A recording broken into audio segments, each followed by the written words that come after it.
سب سے پہلے تو 16 دسمبر ایک پاکستان کی تاریخ کا ایک ایسا دن ہے جس نے قوم کو یونائٹ کیا، پہلے دکھ میں، اور پھر ایک قوم نے فیصلہ کیا کہ ہم مل کے دہشت گردی کا پوری طرح مقابلہ کریں گے، اور آپ دیکھیں کہ وہ اس کے بعد پاکستان میں دہشت گردی کو شکست دی گئی۔ آہستہ آہستہ آج جو حالات ہیں پاکستان میں بالکل مختلف ہیں جو 16 دسمبر 2014 سے پہلے تھے۔ تو ہم آج پھر سے دعا کرتے ہیں وہ ساری فیملیز جنہوں نے اس دن تکلیف اٹھائی۔ پختونخوا کی حکومت کو خاص طور پہ آج مبارک بھی دیتا ہوں، خراج تحسین پیش کرتا ہوں کہ یہ جو آپ نے کمپلیٹ کیا Peshawar cardiac institute, heart disease اور کینسر، ان سب سے زیادہ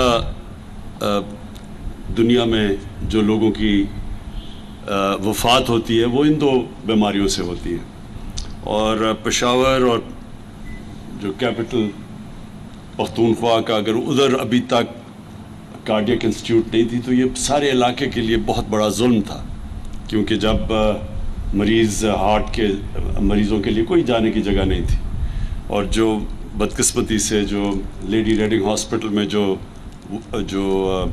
اس کا جو اندر جو کارڈیک انسٹیٹیوٹ تھی، اس کا بہت بدقسمتی سے اس کے جو ریزلٹس تھے وہ بہت برے تھے، جو ان کو ایونچولی بند کرنی پڑی، بڑی ہائی مورٹیلٹی ریٹ تھی۔ تو اس لیے ایک اسپیشلائز کارڈیک انسٹیٹیوٹ کی بڑی ضرورت تھی، اور یہ بڑی دیر سے پلان بنا ہوا تھا، لیکن میں اس لیے آپ کو آج خراج تحسین پیش کرتا ہوں کہ ایک مشکل وقت میں جب ہم سارے پاکستان میں ایک کمی تھی، فنڈز کی کمی تھی، ہمارے پاس ریسورسز نہیں تھی، اور اتنی زیادہ جگہ سے ڈیمانڈز تھی ریسورسز کے اوپر، ایک بجٹ کے اندر ہر قسم کی ڈیمانڈز تھیں، اس میں آپ نے، اور وہ کووڈ کے دوران وہ فنڈز ڈھونڈے اور اس کو کمپلیٹ کیا۔ میں اس لیے آپ کو مبارک دیتا ہوں کیونکہ یہ ہاسپٹلز جب ڈیلے ہوتے جاتے ہیں ان کے کاسٹ بڑھتے جاتے ہیں، اور جتنے کاسٹ بڑھتے جاتے ہیں وہ انفیزیبل ہو جاتے ہیں۔ تو اس لیے یہ آپ نے جو کمپلیٹ کیا، اور یہ آج جو میں نے اندر سے دیکھا ہے کوالٹی انسٹیٹیوشن آپ نے بنائی ہے، یہ سارے صوبے کے لیے، اور میں تو جو فیسلٹیز دیکھ رہا ہوں مجھے تو لگتا ہے کہ افغانستان سے بھی آپ کو یہاں مریض آئیں گے آپ کے یہاں علاج کروانے کے لیے، کیونکہ اس طرح کی کوئی فیسلٹیز سارے علاقے میں نہیں ہیں۔ جس طرح شوکت خانم جو 2016 میں ہم نے یہاں پشاور میں اس کی انوگریشن کی تھی، تو ادھر سے افغانستان سے بھی مریض آتے ہیں، تو سارے علاقے کو سرو کرتا ہے، اس لیے یہ بھی ایک بہت بڑی نعمت ہے سارے علاقے کے لیے ہوگی۔ اس کے ساتھ ساتھ میں جو سب سے زیادہ آپ کو خراج تحسین پیش کرتا ہوں، وہ جو آپ نے فیصلہ کیا کہ سارے پختونخوا کے شہریوں کے لیے آپ ہیلتھ انشورنس پرووائڈ کریں گے، اس سے بڑی نعمت کسی قوم کے لیے نہیں ہو سکتی، اور خاص طور پہ جو ایک ملک کا غریب طبقہ ہے۔ ایک غریب گھرانے میں جب بیماری ہوتی ہے تو ان کا سارا بجٹ تباہ ہو جاتا ہے، اور وہ ساری ریسرچ شو کرتی ہے کہ جب ایک غریب گھرانے میں ایک بیماری ہوتی ہے تو وہ سارا گھرانہ غربت کی لکیر سے نیچے چلا جاتا ہے، اور یہ آج تک ہماری گورنمنٹس نے اس کے اوپر سوچا نہیں۔ ایک ملک میں بدقسمتی سے جو ایلیٹ کے لوگ ہیں اور گورنمنٹ کے منسٹرز اور پرائم منسٹرز، وہ علاج کروانے کے لیے ملک سے باہر چلے جاتے ہیں، کبھی یہ نہیں سوچتے کہ عام آدمی کے لیے اگر اس کو مشکل وقت گھر میں آئے اور بیماری ہو تو وہ کیا کرے گا۔ تو یہ جو آپ نے کیا ہے، ہمیں لوگ بار بار کہتے ہیں کہ جی کدھر ہے مدینہ کی ریاست، یہ ہے آپ کا قدم مدینہ کی ریاست کی طرف۔ مدینہ کی ریاست پہ کیا ہوا تھا کہ دنیا کی تاریخ میں پہلی دفعہ ایک ریاست نے اپنے کمزور طبقے کی ذمہ داری لی تھی، اور انہوں نے صرف اپنا مائنڈ سیٹ چینج کیا تھا، باقی تو اللہ کرتا ہے. جو دنیا کی پہلی فلاحی ریاست تھی وہ نبی صلی اللہ علیہ وسلم نے بنائی تھی، اور ان کے پاس بھی کوئی ریسورسز نہیں تھے. آج جو فیصلہ کیا پختونخوا نے کہ سارے شہریوں کو ہیلتھ انشورنس ملے گی، آپ کو یہ حیرت ہوگی کہ ہمارے سے کتنے زیادہ امیر ملک انہوں نے بھی اپنے یونیورسل ہیلتھ کوریج انہوں نے بھی نہیں دی اپنے لوگوں کو. تو یہ جو آپ نے کیا ہے، اس سے سب سے پہلے تو ہر غریب گھر کے اندر ایک کانفیڈنس ہوگا کہ کسی قسم کی بیماری ہو تو ان کے پاس ایک ہیلتھ کارڈ ہے. دوسرا، شاید آپ کو بھی اندازہ نہیں ہے کہ آپ نے ایک ہیلتھ کا انقلاب لے آئے ہیں پاکستان میں. اس سے سارا ہیلتھ سسٹم آپ کا کھڑا ہو جائے گا. گورنمنٹ کے پاس تو پیسے نہیں ہیں کہ ساری پاکستان میں ہسپتال بناتی پھرے. ہمارے پاس تو ریسورسز نہیں ہیں. ہمارے پاس بدقسمتی سے قرضے اتنے چڑھے ہوئے ہیں کہ ہم جو آمدنی اکٹھا کرتے ہیں ہر سال کی ٹیکس کی، آدھا تو قرضوں کی قسطوں پہ چلا جاتا ہے. تو 22 کروڑ لوگوں کے پاس، ہمارے پاس تو وہ فنڈز نہیں ہیں کہ ہم ساری جگہ ہیلتھ کوریج دیں. لیکن ہیلتھ کارڈ کی وجہ سے پرائیویٹ سیکٹر آئے گا اب، اور پرائیویٹ سیکٹر آ رہا ہے اب ہاسپٹلز بنانے کے لیے، کیونکہ جس کے پاس ہیلتھ کارڈ ہوگا وہ گورنمنٹ ہاسپٹل یا پرائیویٹ ہاسپٹل کہیں بھی جا سکتا اپنا علاج کروانے کے لیے. تو اس کا مطلب کہ وہ علاقے جدھر پرائیویٹ سیکٹر نہیں جاتا تھا ہاسپٹل بنانے کے لیے، کیونکہ وہ سمجھتا تھا کہ لوگوں کے پاس اتنے وسائل ہی نہیں ہے سسٹین کرنے کے لیے، وہ اب غریب علاقوں کے اندر ہاسپٹلز بنیں گے. پرائیویٹ سیکٹر وہاں جائے گا، وہاں سیٹ اپ کرے گا پرائیویٹ سیکٹر ہاسپٹلز.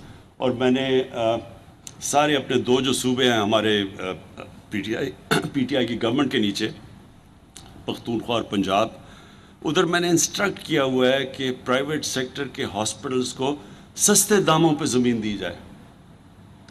اور ہم نے وہاں پنجاب میں تو انسٹرکٹ کیا ہے کہ جو ایویکیو ٹرسٹ کی پراپرٹی ہے یا اوقاف کی زمینیں ہیں، ان کے اوپر بڑے سستے دام پہ پرائیویٹ سیکٹر کو ہم کہیں کہ ہاسپٹلز بنائیں. تو زمین جب سستی ہوگی اور ہم نے ساری اکوپمنٹ ہاسپٹلز کی، جتنی بھی اکوپمنٹ جو پاکستان میں نہیں بنتی اس کو ڈیوٹی فری کر دیا پاکستان میں، تاکہ باہر سے اکوپمنٹ منگوا سکیں ہاسپٹلز کے لیے. اور پھر ہیلتھ کارڈ وہ ایک ایسی چیز ہے کہ جب لوگوں کے پاس آ جائے گا اسپینڈنگ پاور ہیلتھ کارڈ کی وجہ سے، تو انشاءاللہ آپ دیکھیں گے کہ یہ سارے پاکستان میں انقلاب آئے گا، ہاسپٹل ساری جگہ بنیں گے. اور سب سے امپورٹنٹ چیز، گورنمنٹ کی ذمہ داری سب سے امپورٹنٹ ہے کہ لوگوں کی صحت کا دھیان رکھے. تو یہ ایک بہت بڑا قدم ہے. آج یہ آپ نے انسٹیٹیوٹ بھی بنا دی، کارڈیاک بھی اور کوالٹی کی بھی. میں صرف یہ ضرور کہوں گا کہ اس کی کوالٹی کا آپ نے مسلسل دھیان رکھنا ہے کہ یہ کبھی بھی کوالٹی اس کی نہ نیچے جانے دیں. کیونکہ ہوتا کیا ہے گورنمنٹ ہاسپٹلز میں کہ تھوڑی دیر کے بعد، کیونکہ گورنمنٹ ہاسپٹل ہے، لوگوں کو وہ اس طرح کی تکلیف نہیں ہوتی جو کہ پرائیویٹ ہاسپٹل میں ہوتی ہے، اور وہ ہوتا کیا کہ آہستہ آہستہ اس کی سٹینڈرڈ نیچے چلی جاتی ہے. تو اس ہاسپٹل میں نے جو ابھی دیکھا ہے آپ کا بڑا چیلنج ہوگا کہ آپ اسی طرح کی سٹینڈرڈ کو آپ مینٹین کریں جو آج میں نے دیکھی ہے. اور وہ ہماری شوکت خانم کی سب سے بڑی ہاسپٹل کی کامیابی یہ ہے کہ آج بھی آپ چلے جائیں شوکت خانم میں 25 سال سے بنے ہوئے ہیں، تو ان کی سٹینڈرڈ اوپر ہی گئی ہے، نیچے نہیں آنے دی ہم نے. اور یہ ہے سکسیس آپ کے اس ہاسپٹل کا کہ یہ بھی ایک، میں چاہتا ہوں گورنمنٹ ہاسپٹل کوالٹی کے بنے، تاکہ لوگ یہ نہ ہو کہ اب تک کہ صرف غریب لوگ گورنمنٹ ہاسپٹل میں آتے ہیں اور پیسے والے لوگ پرائیویٹ ہاسپٹلز میں. میں یہ چاہتا ہوں کہ گورنمنٹ ہاسپٹلز کی اب وہ سٹینڈرڈ ہو جو کہ مقابلہ کر سکے پرائیویٹ ہاسپٹل کو. اور اس میں آخری چیز کہنا چاہتا ہوں کہ ایک میں دیکھ رہا ہوں کہ پیمز جو اسلام آباد میں ہاسپٹل ہے، وہاں آج کل لوگ سٹرائک کر رہے ہیں کہ جی ہم ہاسپٹل ریفارمز کے اگینسٹ ہیں. میں ان سٹرائکرز کو آج یہاں سے میسج دینا چاہتا ہوں، ہاسپٹل ریفارمز کا کیا مقصد ہے؟ ہاسپٹل ریفارمز کا صرف ایک مقصد ہے کہ گورنمنٹ ہاسپٹلز بھی ویسے چلیں جیسے پرائیویٹ ہاسپٹل چلتے ہیں. وہ کیسے چلتے ہیں پرائیویٹ ہاسپٹل؟ سزا اور جزا ہوتی ہے، اس لیے پرائیویٹ ہاسپٹل کامیاب ہوتا ہے. جس بھی ادارے کے اندر سزا اور جزا نہیں ہوگی وہ کبھی بھی کامیاب نہیں ہوگا. مقصد صرف ہاسپٹل ریفارمز کا یہ ہے کہ ایک بورڈ بنے جو اس کو ایک پرائیویٹ ہاسپٹل کی طرح چلائے. پرائیویٹ ہاسپٹل کی طرح چلانے کا مطلب پرائیویٹائزیشن نہیں ہے. اس کا مطلب کہ اس کو اسی طرح وہی مینجمنٹ سسٹم ہو جو کہ ایک پرائیویٹ ہاسپٹل میں ہے، تاکہ لوگوں کو اچھی ٹریٹمنٹ ملے. صرف اس کا معیار اوپر کرنے کے لیے بنایا ہے. اور پھر وہ جو ڈاکٹر محنت کرتا ہے، جو کام کرتا ہے، جس کی کوالٹی اچھی ہے، کیا اس کو وہی تنخواہ ملنی چاہیے جو کہ کام ہی نہیں کرتا یا جس کی کوالٹی نہیں ہے اچھی؟ یہ بھی ظلم ہے کہ وہ جو محنت کون کرے گا جب آپ فرق ہی نہیں کریں گے ڈاکٹرز کی پرفارمنس کے اندر اور نرسز کی پرفارمنس میں. تو پرائیویٹ ہاسپٹل اس لیے کامیاب ہوتے ہیں کہ وہاں سزا اور جزا، جو محنت کرتا ہے وہ اوپر آ جاتا ہے، اس کو اچھی سیلری ملتی ہے، جو نہیں کرتا اس کو وارننگ ملتی ہے اور پھر نکال دیتے ہیں. اس لیے چلتا ہے پرائیویٹ ہاسپٹل. گورنمنٹ ہاسپٹل میں جب سزا اور جزا کا نظام ختم ہوا تو ہمارے سامنے، ہم سب میں گورنمنٹ ہاسپٹل میں پیدا ہوا تھا، ہم سارے بچپن میں گورنمنٹ ہاسپٹلز میں جاتے تھے. ہمارے سامنے گورنمنٹ ہاسپٹل ڈی جنریٹ کیے، ڈیٹیریٹ کیے، نیچے آئے، کیونکہ سزا اور جزا کا قانون ختم ہو گیا. تو ہمارا کوئی مقصد نہ پرائیویٹائزیشن کا ہے، ہمارا مقصد یہ ہے کہ غریب لوگوں کو بھی بہترین علاج ملے گورنمنٹ ہاسپٹلس میں. یہ مقصد ہے صرف ہاسپٹل ریفارمز کا، کہ اس کی مینجمنٹ سسٹم ٹھیک کیا جائے. میں آخر میں پھر سے مبارک دیتا ہوں. مجھے آج بڑی خوشی ہوئی. خوشی وہ ہوتی ہے جب ہم وہ اداروں کو دیکھتے ہیں جو کہ عوام کے لیے، عوام کی بہتری کے لیے بنتے ہیں، اور خاص طور پہ جو لوگ غریب ہیں، تکلیف میں ہیں، وہ ایک ایسے ادارے میں آ سکیں کہ ان کو فکر نہ ہو، اگر ان کے پاس پیسہ نہیں تو ان کو فکر نہ ہو، ان کو کوالٹی ٹریٹمنٹ ملے. میں آپ کو مبارک دیتا ہوں. شکریہ.